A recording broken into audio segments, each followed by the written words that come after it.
प्रधानमंत्री नरेंद्र मोदी ने एक बार फिर से देशवासियों के सामने अपने मन की बात को रखा। मन की बात के जरिए पीएम ने लोगों से बात की। रविवार को मन की बात कार्यक्रम का 122वां एपिसोड प्रसारित हुआ। इस दौरान पीएम मोदी ने कई मुद्दों पर बात की। पीएम मोदी ने कार्यक्रम में ऑपरेशन सिंदूर का जिक्र किया। उन्होंने कहा कि आतंकवाद के खिलाफ पूरा देश एकजुट है।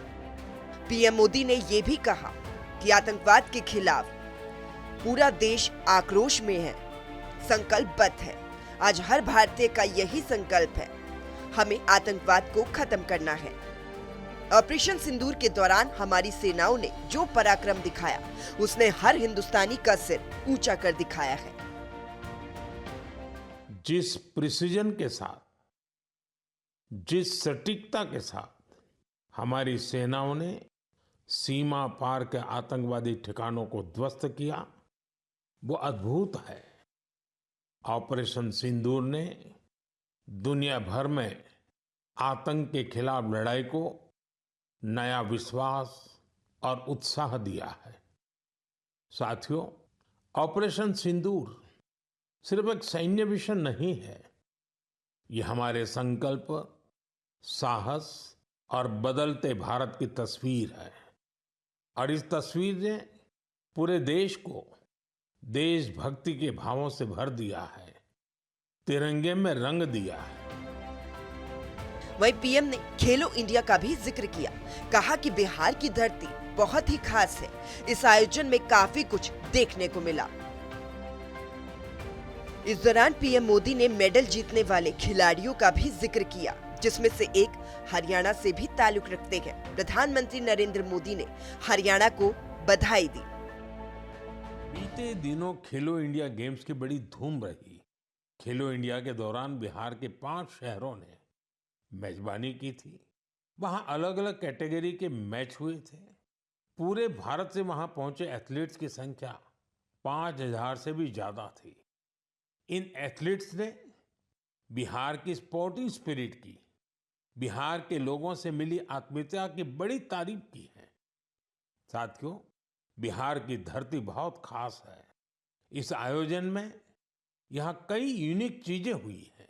खेलो इंडिया यूथ गेम्स का ये पहला आयोजन था जो ओलंपिक चैनल के जरिए दुनिया भर में पहुंचा।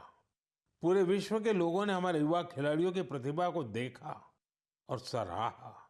मैं सभी पदक विजेताओं, विशेषकर टॉप के 3 विनर्स महाराष्ट्र, हरियाणा और राजस्थान को बधाई दी। वहीं पीएम ने गुजरात का भी जिक्र किया। कहा कि वाइल्ड लाइफ की प्रोटेक्शन जरूरी है। एशियाटिक लॉयन पॉपुलेशन में बढ़ोतरी हुई है। साथ ही गुजरात पहला ऐसा राज्य है जहां पर फॉरेस्ट ऑफिसर में महिला ऑफिसरों की बड़े स्तर पर तैनाती हुई। एशियाटिक लायन की आबादी में बढ़ोतरी ये दिखाती है कि जब समाज में ओनरशिप का भाव मजबूत होता है तो कैसे शानदार नतीजे आते हैं। कुछ दशक पहले गिर में हालात बहुत चैलेंजिंग थे, लेकिन वहां के लोगों ने मिलकर बदलाव लाने का बीड़ा उठाया। वहां लेटेस्ट टेक्नोलॉजी के साथ ही ग्लोबल बेस्ट प्रैक्टिसेस को भी अपनाया गया। इसी दौरान गुजरात ऐसा पहला राज्य बना जहां बड़े पैमाने पर फॉरेस्ट ऑफिसर के पद पर महिलाओं की तैनाती की। वहीं पीएम ने सीबीएसई की पहल का भी जिक्र किया, जिसमें ब्लैक बोर्ड की जगह शुगर बोर्ड लगाया जा रहा है, जिसका उद्देश्य स्वस्थ जीवन का संदेश है।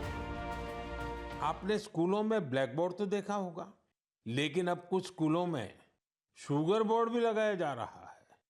ब्लैक बोर्ड नहीं, शुगर बोर्ड।